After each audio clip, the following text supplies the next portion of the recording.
한번 따라 하실까요? 하나님의 열심을 이루게 하라. 무엇을 이루게 하라? 하나님의 열심을 이루게 하라. 이런 제목으로 말씀의 은혜를 나누기 원합니다. 1999년도에 미국에 선교사를 가면서 지금 돌이켜보면 참 실수도 많았고 정말 창피한 일도 많았고, 왜냐하면 한 번도 미국을 가본 적이 없었거든요. 그렇던 미국에 가서, 미국이 만만한 나라가 아니잖아요. 그러니 그곳에 가서 새롭게 적응하다가 보니까 참 실수도 참 많이 했는데, 그 중에 하나가 뭐냐면 운전을 하다가 자꾸 길을 잃어버리는 겁니다. 낯선 길이니까. 그리고 뭐 미국은 알다시피 땅덩어리가 막 워낙 크니까 길도 엄청나게 복잡하고, 잘못 들어갔다가는 뭐 그냥 어디로 가는지도 모르고 어떻게 돌아와야 되는지도 모르고 보통 헤맬 일이 많거든요. 그래서 미국은 항상 길을 갈 때 종이에다가 적어 가야 돼요. 요즘이야 내비게이션이 있으니까 뭐 그냥 찍어 놓으면 가지만, 그전 내비게이션이 나오기 전이니까 몇 번 도로를 타라. 미국은 항상 5번 도로, 뭐 100번 도로, 101번 도로, 이 번호가, 도로 번호가 중요하고요. 거기에 웨스트, 이스트, 서쪽이냐 동쪽이냐, 또 노스, 사우스, 북쪽이냐 남쪽이냐, 이걸 꼭 적어 가야 됩니다. 가다가 보면 도로명이 나오면 거기서 웨스트, 이스트가 나와요. 그러면 그 방향을 잘 타고 가야 돼요. 그러니까 미국은 이 도로상에서 방향을 꼭 확인하고 가야지, 방향을 잘못 갖고 가면 영락없이 반대 방향으로 갑니다. 한 번은 정말 처음 어떤 성도님의 집을 신방을 가는데 한 1시간에서 1시간 반 정도 걸려요. 차가 막히면. 보통 미국은 1시간은 그냥 가까운 곳입니다. 보통 주일날 교회에 올 때 먼 사람들은 2시간을 자동차를 타고, 주로 고속도로인데 그걸 타고 와요. 그러니까 교회를 막 30분씩 걸려 막 이런 사람은 배가 부른 사람이야. 한번 미국을 다녀오셔야 돼. 한 2시간씩 달려서 찬송 부르며 교회를 오는 사람들이 많아요. 근데 그런 집으로 이제 한 번씩 신방을 가게 되는데, 저희 집 사람하고 신방을 가면 운전을 할 때 미국은 조수가 중요해요. 조수 아시죠? 옆에서 적어줘야 돼. 몇 번 도로 어디로 갑니다. 갈림길에 와서 깜빡하면 놓치니까 또 얘기를 해줍니다. 그런데 제 생각에 우리 사람이 60번 웨스트라고 한 것 같아요. 서쪽입니다. 근데 제가 어떻게 들었냐면 이스트로 들은 거예요. 동쪽으로 들었어. 60번이 나왔길래 알죠? 그래서 알지 뭐. 웨스트로 가야 되는데 이스트로 들어갔어요. 동쪽으로 들어갔어요. 그리고 한참 가는 겁니다. 그리고 뭐 어디 도로가 나와야 되는데, 나가는 도로가 나와야 되는데 안 나오는 거예요. 30분 지나도 안 나와. 1시간이 지나도 안 나와. 이상한데? 그 주소 한번 다시 확인해 봐. 그랬더니 60번 이스트라고 되어 있는 거예요. 동쪽이라고 되어 있는 거예요. 에? 아니 웨스트라 서쪽이라고 되어 있는데 동쪽으로 가. 지금도 헷갈리잖아요. 지금도 헷갈려. 서쪽인가 동쪽인지. 아이고 큰일 난 거예요. 반대로 1시간을 갔어. 그래서 도로 내려와서 전화를 걸어서 도로를 잘못 걸어갖고 제가 반대로 가서 지금 다시 가야 돼. 그랬더니 목사님 천천히 오세요. 미국에 오면 다들 그렇게 실수를 합니다. 그래서 거꾸로 다시 가갖고 반대로 1시간 갈 걸 3시간 만에 갔네. 왔다 갔다. 그래도 그걸 기다려주고 그 집에서 점심 먹을 걸 저녁을 먹었으면 저녁을 신방하고 이제 그리고 왔던 기억이 오면서, 그 다음부터는 정신 바짝 차리는 거죠. 그냥 이스트, 웨스트, 노스, 사우스를 해갖고 정확하게 봐요. 요즘 우리나라 도로도 살짝 그런 번호에다가 뭐 이렇게 나오는 걸 좀, 사인판이 비슷해지는 걸 보게 되는데, 괌이나 뭐 사이판 아니면 동남아시아 쪽에도 미국권에 있는 데는 다 그렇게 도로가 되어 있습니다. 제가 그때 깨달은 게 있습니다. 열심보다 중요한 것은 방향이다. 한번 따라 하실까요? 열심보다, 속도보다 중요한 것은 무엇이다? 방향입니다. 신앙생활을 하면서 많은 사람이 열심히 합니다. 열심히. 그리고 빠르게 합니다. 빠르게. 그런데 잘 생각해 보면 방향이 틀리면 그 열심은 위험합니다. 아무리 빠르게 해도 방향이 틀리면 위험합니다. 왜냐하면 거꾸로 다시 와야 돼. 올바른 방향으로 다시 가야 돼요. 그래서 신앙생활은 무조건 방향이야. 방향이 정확해야 돼요. 하나님께 집중하는 이 방향이 정확해야지, 그 방향을 모르고 내 마음대로 내 생각대로 내 열심대로 열심히 해봤자 방향이 틀리면 나중에 뒤늦게 후회하고 돌아와야 되는 것이죠. 우린 첫 번째로 성경 속에서 베드로라고 하는 사람을 한번 찾아보려고 하는데, 베드로가 성격도 급하고 고기 잡는 사람인데 내 생각에는 O형 같아. O형. 나 O형이다. 혈액형이 O형이다. 얼마나 힘드셨어. O형 살아가기 만만하지 않습니다. O형 성격도 급하지, 덜렁덜렁하지, 열도 잘 받지, 뚜껑도 잘 열리지, 누가 뭐라 그러면 소리 듣고 높이 올라가지, 억울하면 막 소리가 막 올라가서 하지. 자기는 화가 안 나서 막 뭐라 그런 건데 저쪽에서 왜 소리 지르냐고 그러지. 그 뭐라 그래요? 언제 소리 질러냐고 또 내가 덤벼들지. 목사님이 왜 이렇게 잘할까요? 내가 O형이요. O형. 옛날에는 그걸 몰랐어. 그냥 성격이 좀 급하고 좀 덜렁덜렁하고 그냥 뭐 불의한 거를 못 참고 그냥 남들이 억울하면 대신 가서 막 싸우고 막 따지고 뭐 그냥 근데 왜 이럴까? 내가 왜 이럴까? 알게 됐지. 피가 O형이야. 그래서 그 다음부터는 야, 이거 안 되겠구나. 그래서 이제 목회를 하다가 보니까 O형이 아니라 뭐 OP형도 됐다가 O형도 됐다가 뭐 나도 몰라. 이제는 그냥 다 내려놓고 그냥 성격이 뭐 바뀌었지만 베드로가 그랬던 것 같아요. 이 사람은 뭐 나서서 막 그냥 소리 지르는 것도 잘하고 또 뭐 도망도 잘 도망가고 하여튼 간에 그랬던 사람인데, 베드로의 열정과 열심이 방향이 맞을 때는 주님이 칭찬을 하십니다. 이 열정과 열심이라는 게요, 주님의 방향과 맞으면 아주 칭찬받을 만해요. 그런데 이 열심이 자기 열심이 될 때는 안타깝지만 주님이 야, 이 사람아 꿀밤을 먹이더라고 책망을 하더라는 것입니다. 오늘 성경에 있는 말씀을 함께 사용하면서 난 지금 올바른 방향으로 가고 있는지, 열심을 잘 내고 있는지, 주님의 뜻에 맞는지 한번 생각해보는 시간이었으면 좋겠습니다. 오늘 첫 번째로 베드로의 신앙 고백 가운데 칭찬과 안타깝지만 책망을 받는 모습을 살펴보려고 합니다. 마태복음 16장 13절로 15절에 보면 우리가 잘 아는 내용인데요, 마태복음 16장 하면 가이사랴 빌립보가 떠올라야 돼. 한번 따라 하실까요? 가이사랴 빌립보. 마태복음 16장 그러면 가이사랴 빌립보가 떠올라야 되고, 가이사랴 빌립보에서는 무슨 소리가 있었냐면 베드로의 신앙 고백이 있었습니다. 마태복음 16장에 뭐 여러 가지도 있지만 아주 중요한 것입니다. 자, 가이사랴 빌립보 지역에 이르러서 제자들에게 예수님께서 묻습니다. 자, 첫 번째 질문, 사람들이 인자를 누구라고 하느냐? 여러분, 신앙생활 하면서 아주 중요한 문제입니다. 나는 예수님을 누구라고 생각하는가? 한번 따라 하실까요? 나는 예수님을 누구라고 생각하는가? 누구라고 믿는가? 누구라고 따라가는가? 매일 매 순간마다 예수 그리스도에 대한 올바른 방향이 중요합니다. 예수님에 대한 올바른 해석이 중요하고요, 올바른 신앙의 고백이 중요한 거죠. 많은 사람들이 열심히는 하는데 이게 지금 예수님이 구주가 되시는 그 신앙의 고백과 맞나? 방향이 틀리면 처음부터 다 다시 해야 돼. 처음부터 다시 해야 돼.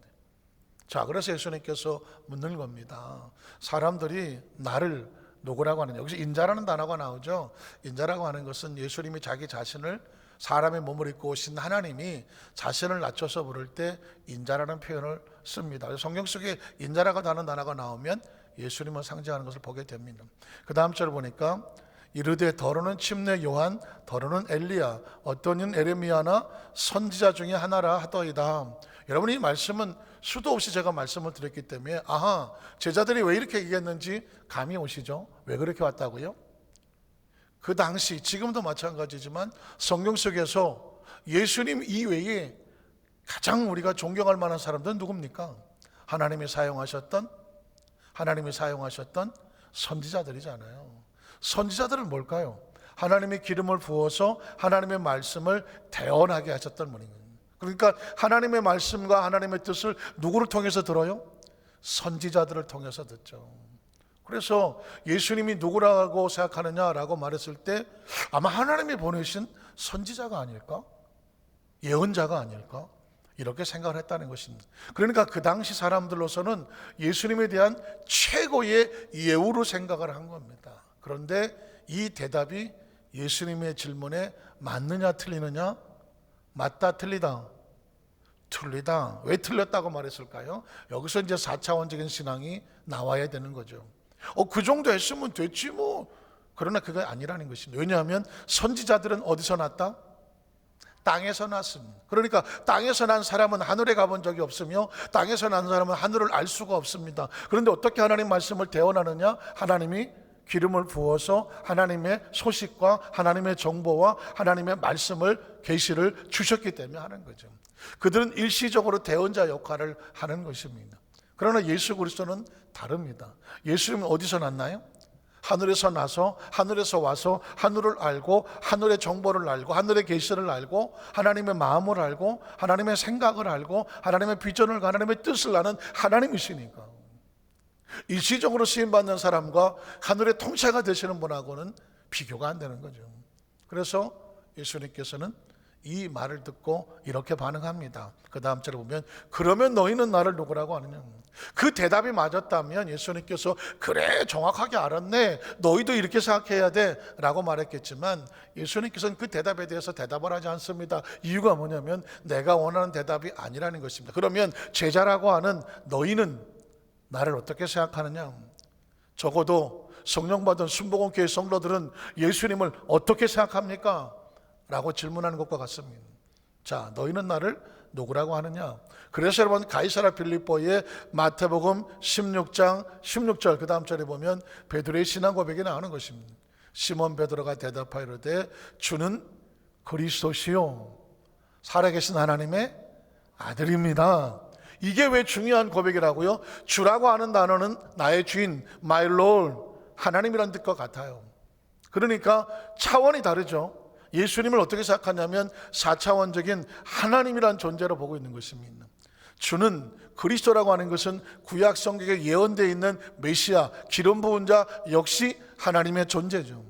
그리스도시요 살아계신 이 단어는 아주 중요한 단어라고 말했죠. 과거도 있고 현재도 있고 미래도 살아있어서 시간과 공간을 초월하신 하나님이란 존재와 같아요. 그러니까 지금 베드로는 족족 예수 그리스도를 사람으로 보지 않고 있습니다. 팔레스타인의 30대 초반의 목수의 아들로 보고 있지 않습니다. 하나님이라고 고백하는 것 같습니다. 살아계신 하나님의 아들입니다 라고 말하고 있습니다. 자, 오늘 저와 여러분이 예수 그리스도를 사람으로 보는 세계와 하나님이란 차원으로 보는 세계와 이 세상은 두 쪽으로 날라지고 있습니다. 하나님이라고 보지 못하는 세계는 4차원의 세계를 알지 못하기 때문입니다. 영적인 차원의 세계를 알지 못하기 때문입니다. 육적으로 죽어서 세상으로 끝나는 차원밖에 모르기 때문입니다. 그러나 예수를 보고 하나님의 아들을 고백할 수 있는 사람은 하나님 차원에 있는 사람들입니다. 영이 살아있는 사람들입니다. 예배하는 사람들이죠. 기도하는 사람들이죠. 하나님의 소망을 둔 사람이죠. 적어도 생명이 하나가 아니라 세 개인 것을 아는 사람이죠. 예수님을 구주로 믿으시면 아멘 하시기 바랍니다. 그럼 우리의 생명은 몇 개라고요? 세 개가 되는 거죠. 육체의 생명은 땅에서 먹고 가나 예수를 믿으면 하나님의 자녀가 되는 영의 생명이 태어나고 그 영의 생명이 3차원을 벗어나서 이 세상을 떠나면 영원히 사는 영생의 생명이 되는 것입니다. 믿으십니까? 그러니까 이 생명을 가진 사람과 육의 생명을 알고 사는 사람은 차원이 달라지는 거 아닙니까? 자, 그래서 사랑의 하나님의 아들입니다 라고 고백을 합니다. 그랬더니 예수님은 그 다음 절에 뭐라고 말합니까? 예수께 대답하여 이르시되 바요나 시몬아 내가 뭐가 있도다? 복이 있도다. 자, 이 열정과 열심이 예수님께서 원하시는 것과 맞으면 복이 있도다. 칭찬을 받는 겁니다. 신앙생활은 아주 단순합니다. 하나님의 생각과 맞으면 복이 있습니다. 예배가 복이 있는 것은 하나님의 생각과 맞기 때문입니다. 여러분이 하나님 앞에 최선을 다해서 헌신하는 것이 하나님과 맞으면 그게 복이 있는 것입니다. 요셉이 맨 나중에 그런 정말 산전수전 죽을 고비를 다 넘겼지만 그가 복 있는 존재로 남는 것은 그의 모든 것이 누구 생각에 맞았을까요? 하나님의 생각과 맞았기 때문입니다. 솔로몬이 상처투성이에 정말 안타까운 바세바의 아들로 태어났지만 왕이 될 수 있는 근본적인 것이 아무것도 없지만 하나님이 그를 세워서 이스라엘의 다윗을 위한 왕으로 삼은 것은 그가 구하는 것이 누구에게 맞습니까? 하나님에게 맞기 때문입니다. 여러분, 신앙생활하면서 우리는 아주 단순한 작업을 하는 거예요. 하나님 뜻에 맞아야 된다는 것입니다. 베드로의 신앙 고백이 지금 누구의 뜻에 맞습니까? 하나님의 뜻, 예수 그리스도의 뜻과 맞았기 때문에 네가 복이 있다라고 말하는 것입니다. 자, 그러면 그 다음 절 볼까요? 이를 내게 알게 하니는 혈육이 아니요 하늘에 계신 내 아버지시니라. 또 내가 이르노니 너는 이제부터는 페트로스, 베드로야. 그 전까지 이름은 뭘까요? 시몬이었습니다. 베드로의 원래 본명은 시몬입니다. 시몬 아십니까? 시몬아, 너는 아느냐? 낙엽 구르는 소리를 들어봤다. 시몬이라고 하는 이름은요, 프랑스 쪽에 문 여성들의 마음을 흔들어 놓는 아주 낭만적인 이름입니다. 시몬. 괜찮은 이름이잖아요. 그런데 시몬의 뜻은 뭐냐면 갈대라는 뜻을 가지고 있습니다. 그러니까 남자의 마음이 갈대와 같은, 조금 아까까지 막 이러다가 또 한쪽 구탱이는 이럴 수밖에 없는 건 시몬이 어려서부터 성격이 그랬던 것 같아. 갈팡질팡했던 것 같아. 그래서 오죽하면 시몬이에요. 그런데 하나님께서 이렇게 말합니다. 이제 올바른 신앙 고백을 했으니까 이제는 더 이상 뭐가 아니다? 시몬이 아니다. 갈대가 아니다. 갈대가 아니에요. 갈대가 아니면 뭐예요? 올대인가? 올대? 갈대가 아니고 이제는 반석이다. 반석. 엄청난 겁니다. 하나님은 우리에게 어디에다 축복하신지 아십니까? 신앙 고백에 하는 겁니다. 여러분이 어떤 사람인지 뭘로 증명을 해요? 신앙 고백입니다. 여러분이 하고 있는 신앙 고백. 예배는 신앙 고백입니다. 여러분이 이 자리에 나와서 예배를 드리잖아요. 그게 신앙 고백이에요. 나는 하나님의 사람으로 말씀에 따라서, 약속에 따라서, 명령에 따라서 예배를 지키며 예배 안에 있으며 나의 마음과 정성과 그리고 모든 집중력으로 하나님을 찬양합니다. 예배하는 겁니다. 그게 신앙 고백입니다. 무엇을 하든 여러분의 마음속에 하나님께 생각이 집중되어 있으면 그게 신앙 고백입니다. 그리고 하나님은 그 신앙 고백 위에 축복을 하는 것입니다. 베드로에게 예수님께서 너는 이제 베드로다, 반석이다. 내가 이 반석에 내 교회를 세우리니 음부의 권세가 이기지 못하리라. 또 내가 거기다 못 가줍니까? 천국 열쇠까지 줍니다. 내가 땅에서 무엇이 매면 하늘에서도 매일 것이요, 땅에서 무엇이 풀면 하늘에서도 풀리리라 하시고, 그 다음 절 갈까요? 이에 제자를 경고하사 자기가 그리스도인인 것을 아무에게도 이르지 말라 하시나. 아직 때가 되지 않았다는 것입니다. 자, 하나님의 뜻, 예수님의 뜻에 맞으니까 축복을 받았던, 칭찬을 받던 베드로가 그 다음 장면에 가면 엄청난 책망을 받습니다. 21절에 보니까 이때로부터 예수 그리스도께서 자기가 예루살렘에 올라가 장로들과 대제사장들과 서기관들에게 많은 고난을 받고 죽임을 당하고 제3일에 살아날 것을 제자들에게 비로소 나타냈습니다. 자, 그 다음 절 보니까 베드로가 예수를 붙들고 항변합니다. 조금 아까 칭찬받은 베드로입니다. 원어에 보면 이 항변이란 단어, 제가 그전에 한번 말씀을 드렸는데요, 항변이란 뜻이 뭐냐면 멱살을 붙잡고 흔들었다는 것입니다. 이 사람 왜 이래? 멱살을 붙잡고 흔들었다는 것 같아요. 자, 베드로가 예수님께서 내가 이제 사람들에게 잡히어 고난을 당하고 죽게 될 거야. 그리고 죽지만 다시 살아나게 될 거야. 이 이야기를 하는 순간 베드로의 머릿속에는 뭐 다시 살아난다 이런 건 하나도 안 들리고, 죽는다는 소리를 듣는 순간 베드로의 마음속에 모든 희망이 무너져 버립니다. 조금 아까까지만 해도 예수님을 주는 그리스도시요 살아계신 하나님의 아들입니다 라고 칭찬을 받았던 베드로가 갑자기 예수님이 죽는다고 말하니까 인간으로 전락해 버립니다. 그래서 예수님의 멱살을 붙잡고 흔들었어요. 왜 흔들었을까? 주여, 그렇게 하면 안 됩니다. 이 일이 결코 미치지 않겠습니다. 여러분, 오늘 저와 여러분이 베드로와 같이 예수님과 같이 있는데 예수님이 이제 나는 고난을 당하고 채찍을 맞고 십자가에 달리고 무덤에 갇히고 장사된 바 되었으나 내가 사흘 뒤에 살아날 거야, 이런 말을 우리가 들었다고 칩시다. 할렐루야 하실 분 할렐루야, 할렐루야. 할렐루야를 못하죠. 왜? 이 제자들은 다 예수님을 따라오느라고 뭘 버렸어요? 직업도 버리고 가정도 버리고 다 집을 떠난 사람들이에요. 다 떠난 사람들이. 예수님이 혹시 잘 되면 붙어서 좀 잘 돼볼까 하고 따라온 사람들이. 갑자기 예수님께서 나는 죽는다라고 말하니까 그동안 자기들이 따라왔던 그 모든 것들이 뭐가 되겠어? 물거품이 되는 거예요. 다시 산다라고 하는 하늘의 소망이 아니라 땅에서 죽는다는 죽음의 절망에 부딪혀 버렸습니다. 우리가 신앙생활하면서 아주 조심스러운 건 뭐냐면, 내가 예수 믿고 이 땅에서 정말 복받고 잘 살아야 되는데 예수님이 십자가에 달려가 죽어버렸네, 아이고 내가 그동안 헛믿었네, 이런 어떻게 보면 아주 유치한 신앙생활의 모습이 있을 수 있는데 뭐 베드로 탓할 것도 없어요. 베드로가 여기서 그렇게 합니다. 제가 보기에는 베드로가 이렇게 한 행동이 잘못해 보입니까? 그럴 수 있습니까? 그럴 수 있다. 손 드셨어요. 인간적인 면에서 그럴 수 있고요. 사실 나라도 그랬을지도 몰라요. 왜냐하면 예수님 어떻게 해서 오셨는지 그러면 안 되죠. 오래오래 사시면서 천국 복음을 전해주시고 병도 고쳐주시고 한 많은 일을 하셔야지 왜 이 젊은 나이에 요절하시려고 그래요? 안 돼요. 이건 딴에는 베드로가 예수님을 생각해서 하는 것처럼 보입니다. 이것도 열심과 열정이 아니면 안 되는 거예요. 아까 저 오형들은 억울하면 더 소리 지른다고 말해요.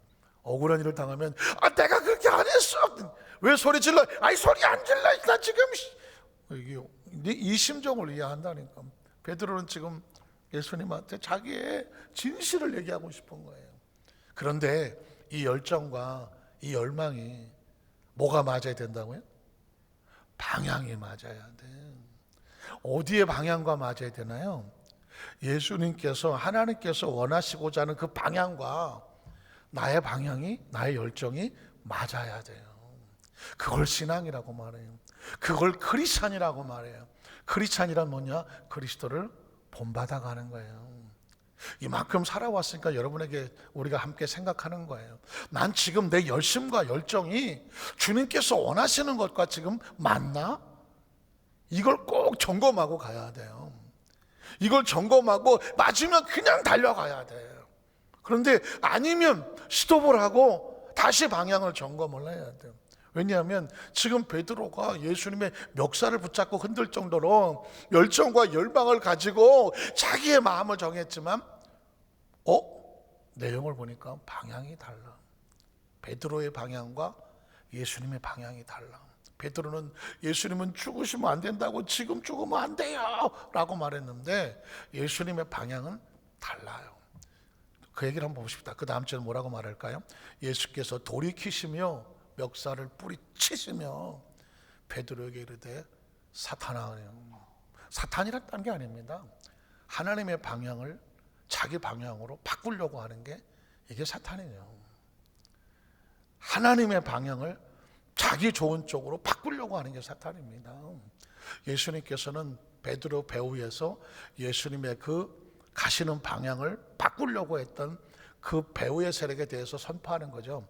사탄아, 내 뒤로 물러가라. 너는 나를 뭐하게 합니까?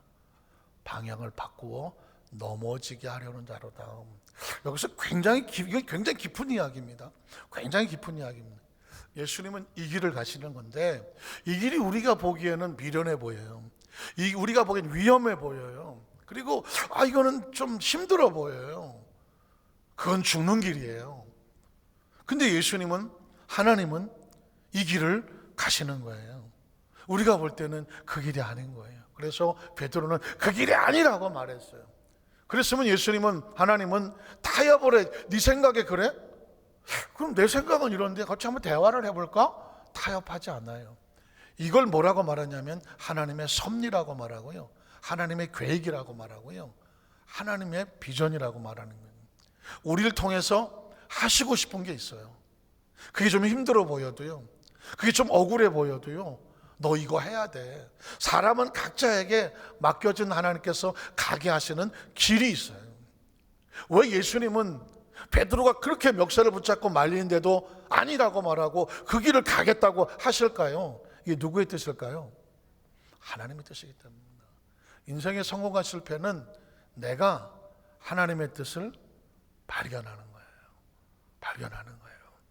그게 있는 사람은 도중에 아무리 힘들고 어렵고 피곤하고 지치고 어려운 게 있어도 다시 일어나서 그 길을 가요. 문제는 내가 지금 그 길을 가는 게 맞나 틀리나 헷갈리거나 어디 가는지 잘 모르고 가는 사람은 이리 갔다 저리 갔다 막 흔들리는 거예요. 예수님은 꿋꿋하게 십자가의 길을 향하여 가셔요.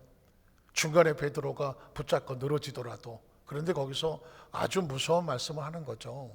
하나님의 사람이 하나님의 길을 가는데 누군가 막는다면 그 길은 하나님을 방해한다면 그건 사탄이다라고 말하는 것입니다. 그래서 예수님께서 사탄아 내 뒤로 물러가라, 너는 나를 넘어지게 하는 자로다. 내가 하나님의 일을 생각하지 아니하고 도리어 사람의 일을 생각하는도다 라고 말하고 있습니다. 사람의 일은 뭘까요? 예수님 죽지 마세요. 죽지 마세요. 겉으로 보면 예수님을 편드는 겁니다. 하나님 일은 뭘까요? 예수님이 순종하여 십자가를 치러 가는 것입니다. 그러니까 지금 예수님은 베드로의 인정이라든가 베드로의 생각에 휩쓸리지 않습니다. 하나님께서 가라고 하는 그 길을 가는 겁니다. 예를 들면 여러분이 재직 임명을 받아요. 장로 받고 권사 받고 만수입사 집사를 받습니다. 그때 여러분이 서약을 하잖아요. 나는 교회를 지키고 다른 목사님 목회에 같이 협력하여 교회 발전을 위해서 최선을 다한다라고. 그건 목적이에요. 방향인 거예요. 여러분이 하나님 앞에 서약한 거예요. 그리고 그 길을 가려고 사명을 지고 있는 거예요. 그런데 그 길을 가다가 보면 여러 가지 방해도 있고 여러 가지 생각도 들어오고 또 여러 가지 또 힘든 것도 있고 꼭 이렇게 열심히 해야 돼 여러 가지 일도 생겨나요. 그때 여러분은 누구와 싸워야 되냐면 남들도 다 그러는데 저쪽 사람도 그러는데 이거랑 싸우는 게 아니에요. 여러분이 싸워야 될 것은 원칙과 싸우는 거예요. 내가 하나님 앞에 사명받으면서 어떤 서약을 했더라, 내가 맡겨진 직분은 어떻게 하는 거더라, 나는 크리스찬으로서 어떻게 하는 거다. 난 지금 천국을 향해 가고 있는 것이지 세상에 유람하러 나온 것이 아니다. 이 세상을 나그네와 같이 살다가 그건 피할 수 없는 거니까 이 세상을 떠날 때 영원한 영생을 사는 그 생명을 가지고 하나님 나라에 가는 하늘나라 사람이다. 이런 원리와 원칙을 가지고 어떤 것이 가로막고 어떤 것들이 우리를 유혹하고 힘들게 해도 기분 나쁘다고 감정 상하다고 남들 다 그렇게 한다고 아니면 내가 좀 힘들다고 그 어떤 핑계로 하고 이거랑 싸우라는 게 아니에요. 사람의 일인가? 하나님의 일인가? 결국 세월이 지난 다음에 사람의 일을 생각했던 것들은 다 없어지는 것들이에요. 하나님의 나라 앞에서는 하나님의 일을 했던 것만 남아요. 믿으십니까? 그러니까 이제는 어렸을 때는 그냥 엄마가 기저귀도 다 갈아주고 밥도 먹여주고 다 씻겨주고 다 해야 돼. 그러나 장성하고 나면 이제는 자기가 선택한 것에 대해서 그 선택의 길을 향하여 달려가야 돼요. 지금 예수님께서는 우리에게 엄청난 도전을 주는 것입니다. 사람의 일을 생각하지 말고 그게 아무리 보기 좋아도 누구 일을 생각해라? 하나님의 일을 생각하라. 여기서 말하는 말을 바꿔보면 사람의 열심으로 하지 말고 하나님의 열심에 동참하라는 것입니다. 한번 따라하실게요. 하나님의 열심에 동참해라. 자, 사람이 이렇게 시작한도다 하시고 그 다음 절에 보면 예수께서 제자들에게 따라오셔. 누군 나를 따라오거든. 따라가는 거거든요. 어디에 동참하려거든. 그 다음 절 보면 자기를 부인하고. 뭘 부인합니까? 사람 일을 생각하고 자기 형편과 처지와 내 자존심과 내 기분과 내 감정과 내 경험과 내 상식과 내 생각에는 이게 아닌 거죠. 자기 십자가를 지고, 십자가는 하나님의 뜻이죠. 뜨고 나를 따를 거다라고 말하고 있습니다. 이건 성경의 창세기부터 계시록까지는 축과 같아요. 축. 어디 성경을 피더라도 이 축이 있습니다. 이 축. 제가 한 군데만 더 가르쳐 드려볼게요. 두 번째, 변화산상의 베드로의 고백에 대한 예수 그리스도의 모습입니다. 그냥 읽어 내려가겠습니다. 마태복음 17장 1절로 3절에 보면 초자연적인 사건을 예수님께서 의도적으로 베드로에게 보여줍니다. 자, 엿새 후에 예수께서 베드로와 야고보와 그 형제 요한을 데리시고 따로 높은 산에 올라가셨다. 변화산이라고. 변화산 기도원, 변화산 많이 들어보셨죠? 변화됐다는 거죠. 그들 앞에 변형대사, 그래서 변화산이에요. 그 얼굴이 해같이 빛납니다. 변화됐다는 얘기는 3차원적인 모습이 4차원적인 모습으로 변화된 것입니다. 어쩌면 이것이 저와 여러분이 이 땅에 육신을 벗고 하나님의 나라 속에 가면 이렇게 변화가 될 것 같습니다. 그걸 미리 보여주는 거예요. 그 얼굴이 해같이 빛나며 옷이 빛과 같이 휘어졌더라. 그 다음에 보면 그때 모세와 엘리야가 예수와 더불어 말하는 것이 그들의, 요즘 유행하는 노래 그게 더 있죠. 네가 왜 거기서 나와? 아, 잘 모르시나? 아니, 변화산상에 베드로, 야고보, 베드로, 요한이 갔는데 거기 왜 모세가 나와? 거기 왜 엘리야가 나와? 모세와 엘리야는 어느 시대 사람이에요? 구약시대에 수천 년 전의 사람이야. 모세와 엘리야는 동시대 사람도 아니에요. 모세는 출애굽하에 나오는 사람이고 엘리야는 아하방 때 선지자 때 나오는 거예요. 그런데 지금 예수님께서 변화된 변화산상에 전혀 생각지도 않은 모세가 나오고 엘리야가 나와. 엄청난 선언입니다. 모세는 모세 율법, 모세 오경을 대표하고 엘리야는 선지자들을 대표해요.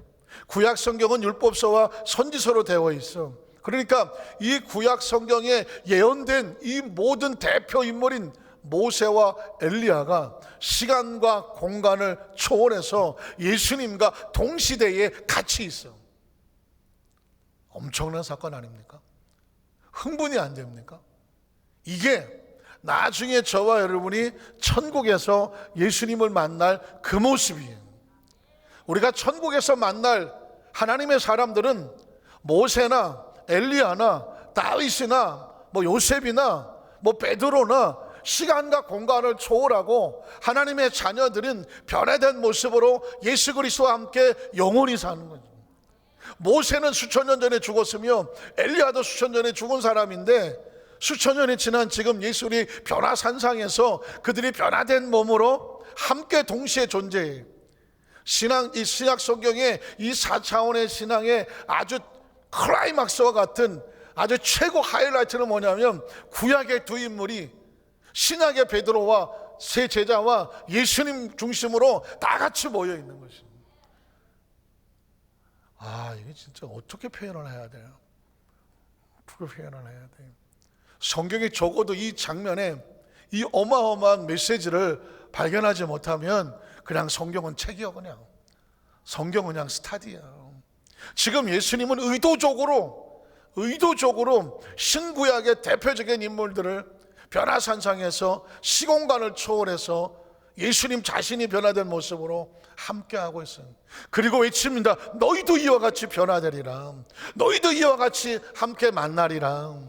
먼 날 언제가 될지 모르지만 구약의 인물들과 신약의 인물들과 저와 여러분이 동시대의 시공간을 초월해서 예수 그리스도를 중심으로 육신의 몸이 아닌 변화된 영적인 몸으로 그 하나님의 영원한 나라 속에서 함께 존재할 모습을 샘플로 보여주는 것입니다.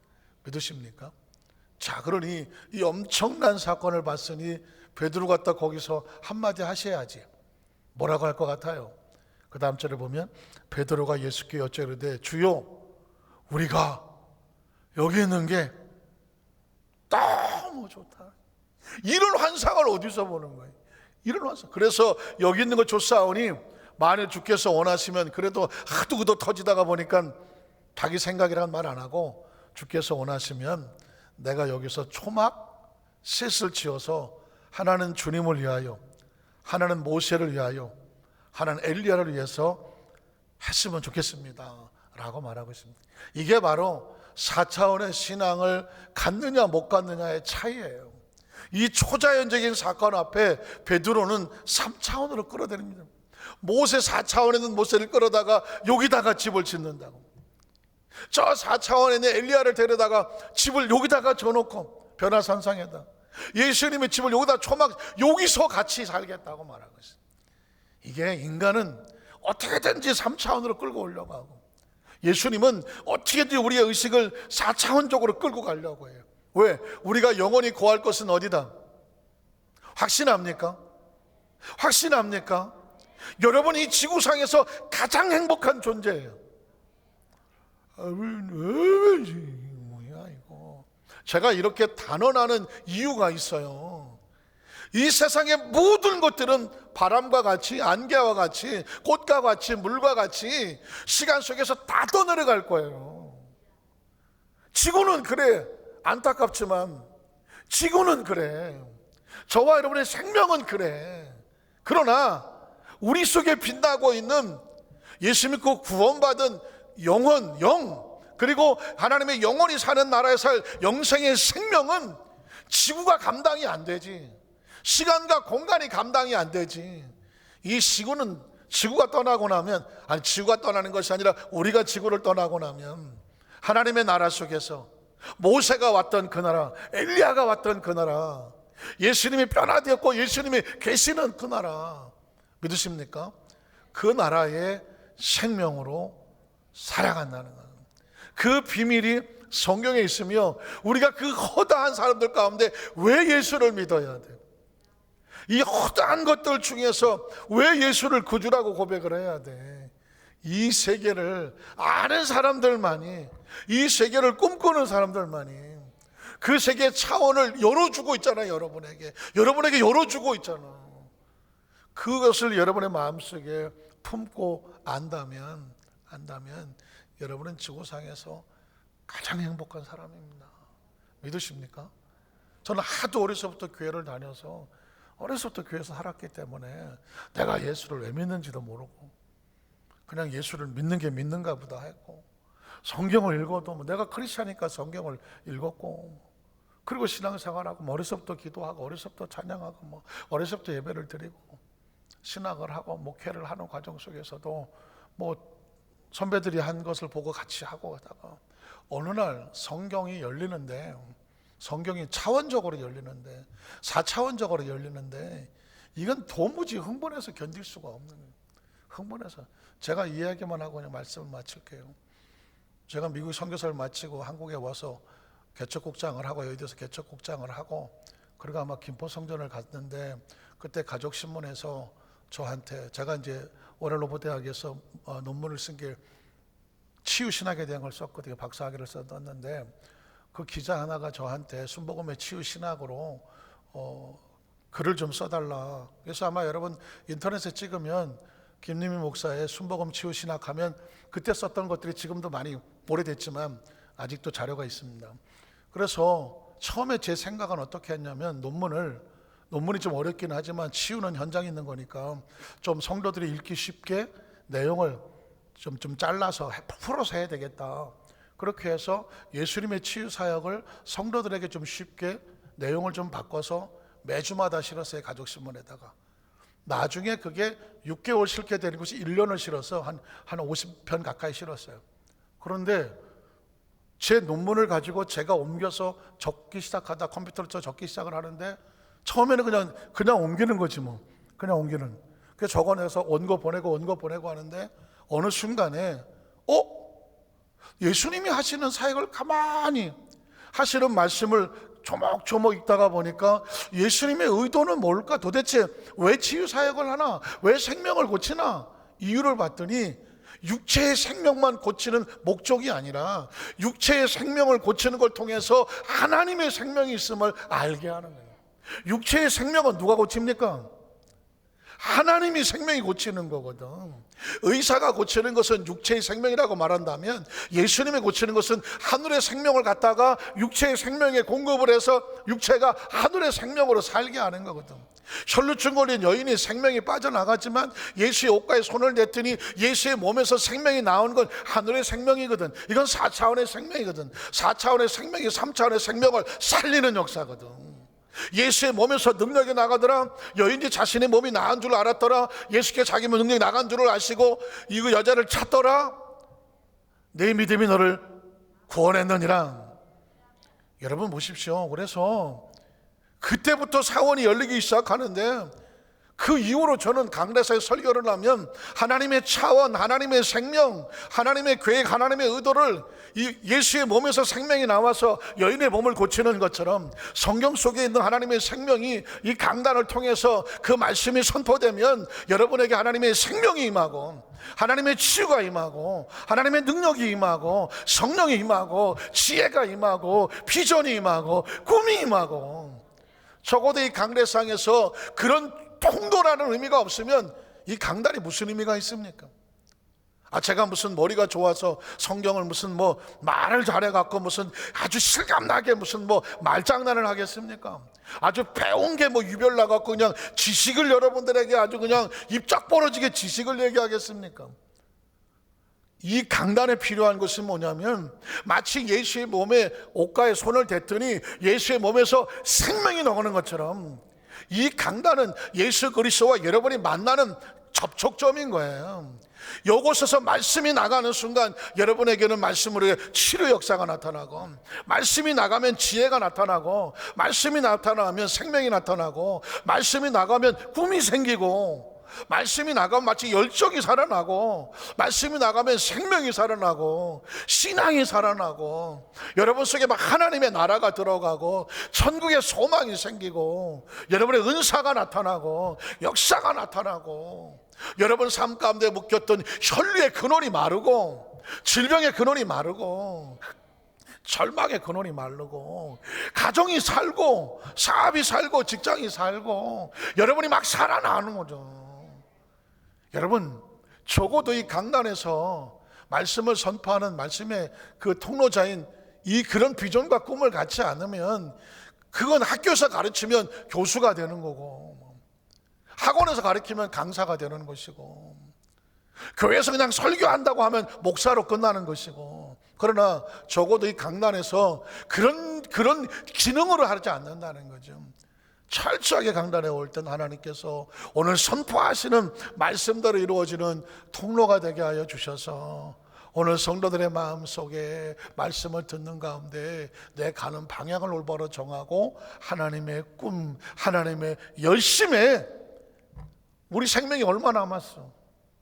얼마 남았냐고. 생명의 가치를 하나님이 원하는 데 쏟고, 내가 가진 것에 그 가치가 있다면 하나님의 열심에 쏟고 시간을 쏟고 여러분의 열정을 쏟고, 그게 좀 힘들고 어렵더라도 남들이 하지마 그거 왜 베드로처럼 말리더라고 할지라도 사탄아 물러가라, 예수님께서 그 길 가신 것처럼 여러분 적어도 이 도도하게 이 세상에서 뭐 물에 물 탄 듯 술에 술 탄 듯 그냥 섞여가는 뜨뜻미지근한 그런 존재가 아니라 아주 도도하게 그냥 위풍당당하게 자신만만하게, 내가 발견한 하나님의 나라와 내게 맡겨진 사명을 위해서 나는 굳건히 그 길을 간다. 나이가 무슨 상관이고 출신이 무슨 상관이에요. 예수님은 젊은 나이에도 끝까지 십자가에서 생명을 던져버리고 하늘의 소망에 대한 비전의 길을 열어놓았는데, 적어도 이런 비전을 가지고 가면 살고자 하면 죽을 것이나 죽고자 하면 살더라고. 그런 아주 도도한 신앙으로 하나님의 열심과 열정에 끝까지 달려나가시는 우리 성도 되시기를 주님의 이름으로 축원합니다. 이 코로나19로 인해서 세상이 얼마나 혼탁합니까? 영적으로 혼탁을 하고요, 뭘 어떻게 될지도 모르겠고요, 남들이 하니까 다 그냥 이리 가면 딱 저리 가면 딱 앞으로 이게 지금 막 휩쓸려 가는 상황에 있을 때 무엇이 올바른 길인지에 대한 정확한 하나님의 열정과 열심을 나가여서 그 길 가는 거예요. 아주 조심스러운 표현이지만 어차피 우리 인생은 50년 후엔 아무도 없어. 50년 후엔 어차피 없는 거예요. 지금 살아 숨쉬는 이 순간에 우리가 최선을 다해서 작품 하나 만드는 거지. 어차피 없는 거예요. 달력 2100년도 한번 찍어놓고 기다려보세요. 거기 내 이름 있나 보세요.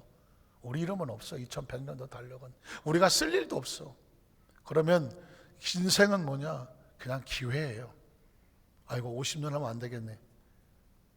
30살이 청년이 있네.